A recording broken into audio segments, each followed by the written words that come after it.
ఆతిథ్య ఇంగ్లాండ్ జట్టుతో జరిగిన తొలి టెస్టులో టీమిండియాకు ఊహించిన షాక్ తగిలింది. గెలుపు మనదే అనుకున్న మ్యాచ్ ను చేజేతల ఇంగ్లాండ్ కు సమర్పించిన భారత జట్టు చివరికి 5 వికెట్ల తేడాతో వాడిపోయింది. ఈ మ్యాచ్ లో అసలైన డ్రామా 5వ రోజే జరిగింది. ఆఖరి రోజు మైదానంలో చోటు చేసుకున్న సంఘటనలు చూస్తే ఆశ్చర్యంతో నోరెళ్లబెడతారు. అవేంటో చూద్దాం.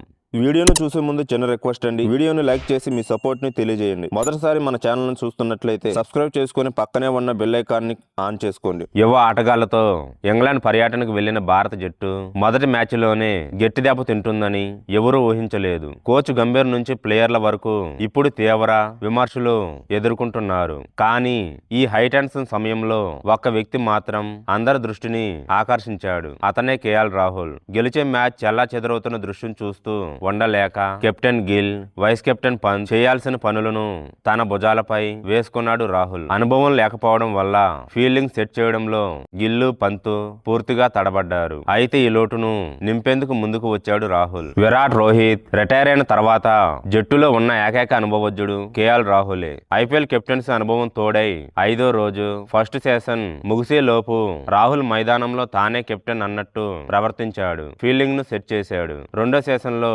ప్రసిద్ధకు బంతి అప్పగించాడు. ఆ ఓవర్లోనే క్రౌలీ అవుట్. భారీ ఓపెనింగ్ భాగస్వామ్యానికి తెర. ఈ సీన్లు, ఆల్ క్యాప్చర్డ్ ఫోటోలు, వీడియోలు సోషల్ మీడియాలో ట్రెండ్ అవుతున్నాయి.